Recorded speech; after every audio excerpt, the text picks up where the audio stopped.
रक्तचाप अगर सामान्य भाषा में समझें तो ये वो प्रेशर है जिससे आपका हृदय आपके रक्त को आपके शरीर में पंप या करता है या भेजता है।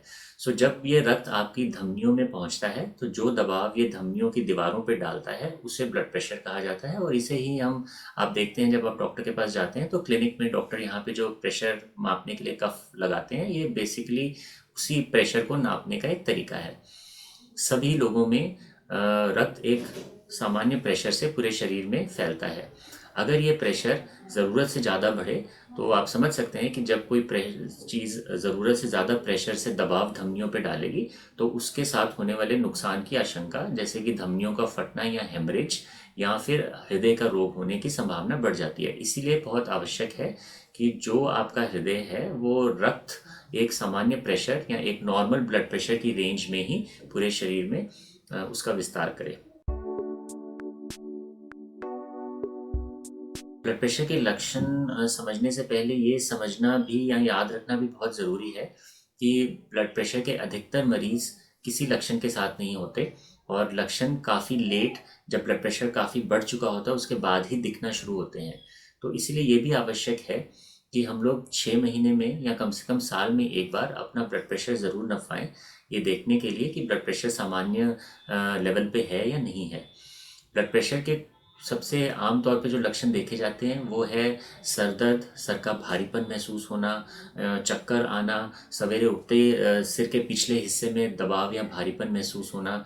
जब ये ब्लड प्रेशर बहुत बढ़ जाता है तो साथ में आंखों में धुंधलापन, पेट में दर्द या फिर चलने फिरने में छाती में दर्द या भारीपन या सांस फूलने जैसे लक्षण भी आप महसूस कर सकते हैं। अगर यही बढ़ा हुआ ब्लड प्रेशर आपके गुर्दों को नुकसान करना शुरू करे तो आपको शरीर में सूजन, पेशाब का कम हो जाना, भूख कम होना और उल्टी जैसे लक्षण भी हो सकते हैं। हालांकि मैंने जैसे बताया ये सारे लक्षण काफ़ी देर में, जब ब्लड प्रेशर काफ़ी बढ़ चुका होता है तब दिखाई देते हैं। तो आवश्यक ये भी है कि आप समय समय पे अपने ब्लड प्रेशर की जांच कराते हैं, ख़ास तौर पे उन लोगों को जिनके परिवार में ब्लड प्रेशर की इतिहास रहा है, जिनके माँ बाप में या भाई बहनों में ऑलरेडी ब्लड प्रेशर की समस्या है। उन लोगों को ज़्यादा सजग रहना चाहिए और अपना रूटीनली समय समय पे जांच कराते रहना चाहिए।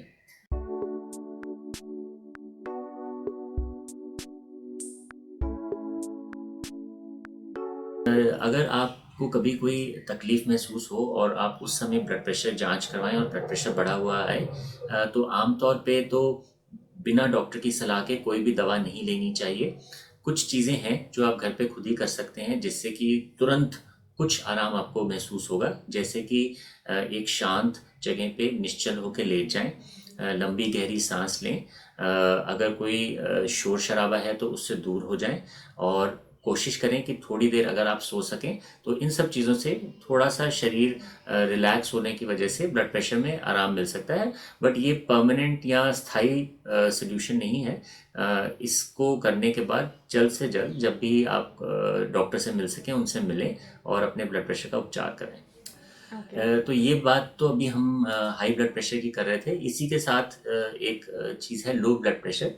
हालांकि लो ब्लड प्रेशर एक अपने आप में कोई बीमारी नहीं है और किसी भी मरीज़ में स्वयं लो ब्लड प्रेशर नहीं होता। लो ब्लड प्रेशर का ज़रूर कोई ना कोई कारण रहता है। सबसे कॉमन कारण इसमें होता है शरीर में नमक और पानी की मात्रा की कमी।